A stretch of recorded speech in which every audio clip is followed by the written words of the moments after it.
नजरिए से हम कार्य को बल से जोड़ते हैं और इसी कारण विज्ञान में कार्य की परिभाषा कुछ इस प्रकार है। अगर कोई बल F किसी वस्तु को उस बल की दिशा में कुछ विस्थापित करता है तो विज्ञान की नजर में कार्य होता है, अन्यथा नहीं। दोस्तों, हम कार्य को जूल में मापते हैं। जूल कार्य की SI इकाई है। दोस्तों, अब हम एक नियत बल के अंतर्गत होने वाले कार्य के मान को निकालने जा रहे हैं। माना कि कोई नियत बल F किसी वस्तु को उसकी दिशा में S विस्थापन से विस्थापित करता है, तो उस बल के द्वारा उस वस्तु पर किया गया कार्य, जिसको हम W से दर्शाते हैं, का मान कुछ इस प्रकार होगा। W इक्वल टू बल का परिमाण गुणनफल बल की दिशा में उस वस्तु का विस्थापन। दोस्तों, यहाँ पर मॉड ऑफ F बल का परिमाण है। दोस्तों, तो अब बताओ एक जूल कार्य कितना होगा। अगर कोई 1 न्यूटन का बल किसी वस्तु को 1 मीटर तक विस्थापित करता है तो हम कहते हैं कि उस बल ने उस वस्तु पर 1 जूल कार्य किया। दोस्तों, ऐसा जरूरी नहीं है कि जिस दिशा में हम बल लगाएं उसी दिशा में वस्तु का विस्थापन हो। जैसे निम्न चित्र में आदमी बल ऊपर की तरफ लगा रहा है लेकिन चट्टान की गति नीचे की तरफ हो रही है, तो यहाँ पर बल की दिशा के विपरीत वस्तु का विस्थापन हो रहा है। तो बल की दिशा में विस्थापन निकालने के लिए हम निम्न तरीका अपनाते हैं। तो दोस्तों, हम ये मानते हैं कि वस्तु पर बल की दिशा यह है और वस्तु के विस्थापन की दिशा यह है और बल और विस्थापन के मध्य कोण थीटा है। तो हम इस चित्र को देखकर आराम से पता लगा सकते हैं कि वस्तु का कुल विस्थापन तो AC के बराबर है, लेकिन बल की दिशा में विस्थापन AB के बराबर है और यहाँ पर AB का मान वस्तु के कुल विस्थापन गुणनफल cos थीटा के बराबर होगा। दोस्तों, आपको cos की 3 वैल्यू याद रखनी है। cos 0 डिग्री 1 होता है, cos 90 डिग्री 0 होता है और cos 180 डिग्री -1 होता है। तो यहाँ से अब हम पता लगा सकते हैं कि विज्ञान में कार्य धनात्मक, ऋणात्मक या फिर 0 हो सकता है। दोस्तों, अब हम कुछ उदाहरण लेते हैं। जब हम किसी वस्तु को ऊपर की तरफ h ऊंचाई तक फेंक तो गुरुत्वाकर्षण के बल के कारण उस वस्तु पर कितना कार्य होता है। दोस्तों, जब वस्तु ऊपर की तरफ जाती है तो गुरुत्वाकर्षण बल की दिशा किस तरफ होती है? नीचे की तरफ। और विस्थापन की दिशा किस तरफ होती है? ऊपर की तरफ। तो इस कारण बल और विस्थापन के मध्य कोण कितना है? 180 डिग्री। और cos 180 डिग्री का मान कितना होता है? -1। तो यहाँ पर गुरुत्वाकर्षण के कारण कार्य कितना होगा? गुरुत्वीय बल का परिमाण गुणनफल विस्थापन का परिमाण इंटू cos थीटा। यहाँ पर गुरुत्वीय बल का परिमाण कितना है? m इंटू जी। यहाँ पर m वस्तु का द्रव्यमान है और g गुरुत्वीय त्वरण है। विस्थापन का परिमाण कितना है? ऊंचाई h और cos थीटा का मान कितना है? -1। तो यहाँ पर गुरुत्वाकर्षण के द्वारा किया जाने वाला कार्य -mg इंटू h के बराबर होगा। अब हम गुरुत्वाकर्षण के कारण होने वाले कार्य को निकालते हैं जब कोई वस्तु कुछ ऊंचाई से नीचे गिरती है।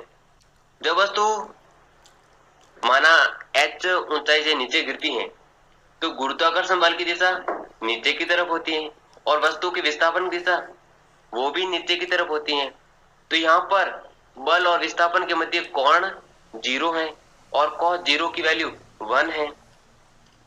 तो यहाँ पर कार्य कितना होगा?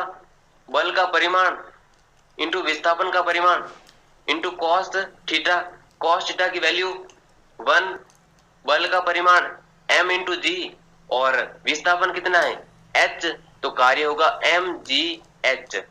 दोस्तों, अब हम ऐसी परिस्थिति में कार्य का मान निकालते हैं जब बल का परिमाण नियत रहे लेकिन उसकी दिशा बदलती रहे। इसका एक उदाहरण एक समान वृत्तीय गति है। एक समान वृत्तीय गति में अगर हम अभिकेंद्रीय बल की बात करें तो उसकी दिशा हमेशा केंद्र की तरफ होती है और जो कण वृत्तीय गति में गति कर रहे हैं उसके विस्थापन की दिशा हर पॉइंट पर स्पर्श रेखा के अनुदिश होती है।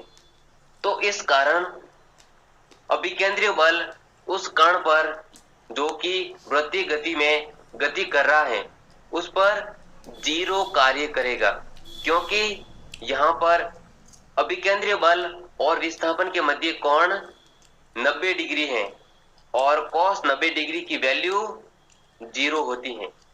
अगर हम असमान वृत्तीय गति की बात करें तो भी अभिकेंद्रीय बल तो 0 ही कार्य करेगा, क्योंकि उस समय भी अभिकेंद्रीय बल और विस्थापन के मध्य कोण 90 डिग्री रहेगा। दोस्तों, अब हम एक ऐसा कंसेप्ट सीखने जा रहे हैं जो कई बार क्वेश्चनों को बहुत आसान बना देता है।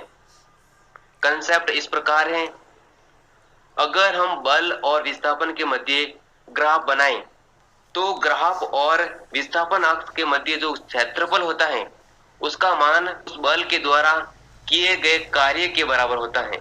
जैसे इस चित्र में y अक्ष की तरफ हमने बल को लिया है और x अक्ष की तरफ हमने विस्थापन को लिया है। तो जो यह क्षेत्रफल है लाल और हरे रंग वाला, वो इस बल के द्वारा किया गया कार्य है। दोस्तों, प्रथम और तृतीय चतुर्थांश में जो क्षेत्रफल होता है उसको हम धनात्मक लेते हैं और द्वितीय और चतुर्थ चतुर्थांश में जो क्षेत्रफल होता है उसको हम ऋणात्मक लेते हैं। दोस्तों, ऐसा जरूरी नहीं है कि अगर किसी वस्तु का किसी बल की उपस्थिति में टोटल विस्थापन 0 है तो उस बल के द्वारा उस वस्तु पर किया गया कार्य 0 होगा। इसको हम एक उदाहरण के द्वारा समझते हैं। माना कि कोई 5 न्यूटन का बल किसी वस्तु पर लगता है और उसके कारण वो वस्तु 10 मीटर तक विस्थापित हो जाती है। इसके बाद बल की दिशा वापस पलट जाती है और वो वापस वस्तु को प्रारंभिक बिंदु तक लाता है। तो हमें यह बताना है कि उस बल के द्वारा उस वस्तु पर कुल कितना कार्य किया गया। हम इसको करने के लिए 2 हिस्सों में डिवाइड करते हैं। जाते समय माना कार्य W1 और आते समय कार्य W2 है। तो W1 का मान कितना होगा? 5 × 10 × cos थीटा की वैल्यू यहाँ पर 1 है तो 50 जूल कार्य होगा। वापस आते समय भी बल और विस्थापन के मध्य कोण 0 है तो अब भी कार्य 50 जूल होगा और कुल मिलाकर कार्य 100 जूल होगा, जो कि 0 के बराबर नहीं है। दोस्तों, अब हम बल और विस्थापन के मध्य ग्राफ के द्वारा एक क्वेश्चन करते हैं। माना कि बल y अक्ष की तरफ है और विस्थापन x अक्ष की तरफ है। अगर इनके मध्य ग्राफ कुछ इस प्रकार है तो किया गया कार्य विस्थापन अक्ष और ग्राफ के मध्य का क्षेत्रफल होगा। इस क्षेत्रफल का मान निकालने के लिए हम इसको इस प्रकार से बांटते हैं कि प्रत्येक बांटे हुए भाग का हमें क्षेत्रफल पता हो। जैसे कि ऊपर वाले क्षेत्रफल को हम 2 ऐसे भाग में डिवाइड करते हैं कि एक आयत बन जाए और दूसरा समकोण त्रिभुज बन जाए। अब अगर इस आयत का क्षेत्रफल W1 है और इस समकोण त्रिभुज का क्षेत्रफल अगर W2 है और नीचे वाला आयत का क्षेत्रफल W3 है तो कुल मिला के कार्य का मान W1 plus W2 minus W3 होगा। यहाँ पर W1 लंबाई इंटू चौड़ाई के बराबर होगा। लंबाई की वैल्यू 2 और चौड़ाई की वैल्यू 5। इसी प्रकार W2 का वैल्यू 1/2 इंटू आधार इंटू ऊंचाई। आधार की वैल्यू 2 मीटर और ऊंचाई की वैल्यू 5 मीटर। और इसी प्रकार W3 की वैल्यू भी लंबाई इंटू चौड़ाई से हम निकालेंगे और फिर पहली इक्वेशन में इन सब क्षेत्रफलों के मान रख देंगे और इससे हमको कुल मिला के कार्य मिल जाएगा। हाँ तो दोस्तों, हमने कार्य से संबंधित लगभग सभी कंसेप्ट पढ़ लिए हैं, इसलिए निम्न क्वेश्चन करने का प्रयास करो। इन सभी क्वेश्चनों के हल वर्णन में दे रखे हैं।